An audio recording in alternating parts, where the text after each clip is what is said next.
You have handled large and complex environments. You've managed SEBI, FEMA, RBI, ESOPs, governance frameworks, and so on.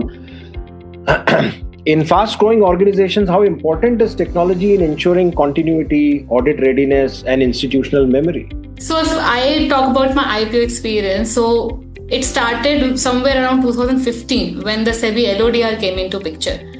When the only regulator-driven compliance slowly steadily started taking place.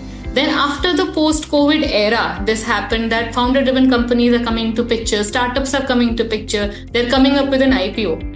So technology and enhancing that compliance structure with technology has become very important because the investors giving you series A, B, C round funding always look into your compliance structure. They do their fair amount of IPO readiness and due diligence before investing money into you. And similarly, many people who are doing IPO are aware that SEBI and stock exchanges nowadays get deep down into your compliance structures. What tools, technologies you are using to ensure that structure, and you'll be surprised to know that if I may interrupt you there for a second.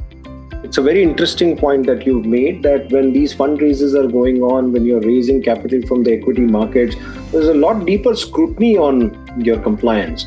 Explain to us how deep can it go and what typically gets found and unearthed during these. Are there rude shocks that organizations go through when those kinds of due diligences are going on? So without revealing any information which is not public, but I'll tell you that what happens is they go as deep into as if you have opened a satellite office somewhere. You're thinking that it's just a sales office, but forgetting that there are a lot of labor law compliance in India for that office.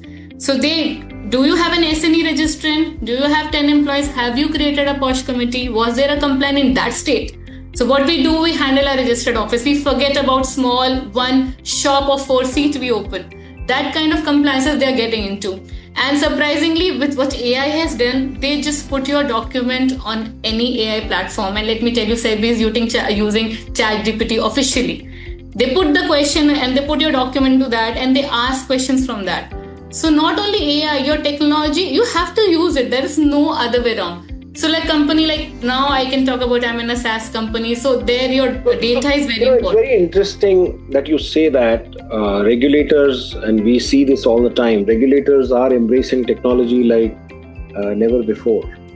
They are leveraging AI like never before. You mentioned officially they are using certain kinds of technologies. It's not very difficult for them to identify these satellite offices that you may have and probe deeper on areas which are often the areas of non-compliance. During our conversations with customers, we find that many of them are not aware that if they have a private security agency, certain kinds of Pasara license and guard board kind of registrations become due. And while they have ensured their own compliance, their compliance as a principle which comes from their contractor obligations are often missed. So what I'm trying to understand here is how important some of this has become in your journey where you're raising funds for hungry and ambitious corporates. You're raising debt where credit rating becomes important, and before credit rating gets done, the credit rating agencies often probe deeper into some of this. Your experience would really throw a lot of good light on this.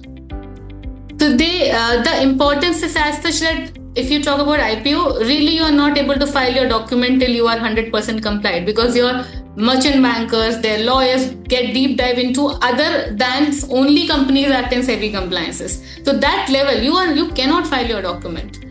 That is the thing. And when SEBI is scrutinizing your document, they go to that level that unless you give a proper reply to the query and resolve that, they will not give you approval.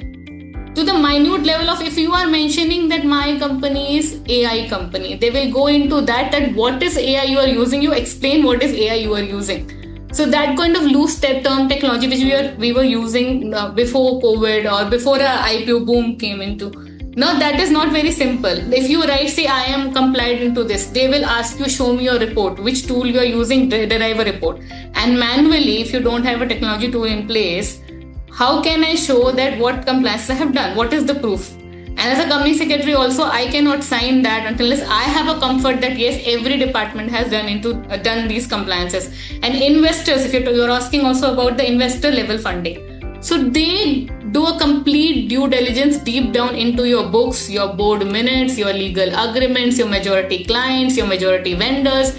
They track to that level your obligations in the contract. So as a legal person, when we draft this contract, we have a standard template, we draft. You can also get a CLM tool and you can draft. But who is monitoring the obligations under that contract? So you need a technology to monitor that. It's manually impossible. If I right now I have 1,000 clients and I want to monitor my contractual obligation in 1,000 contracts manually.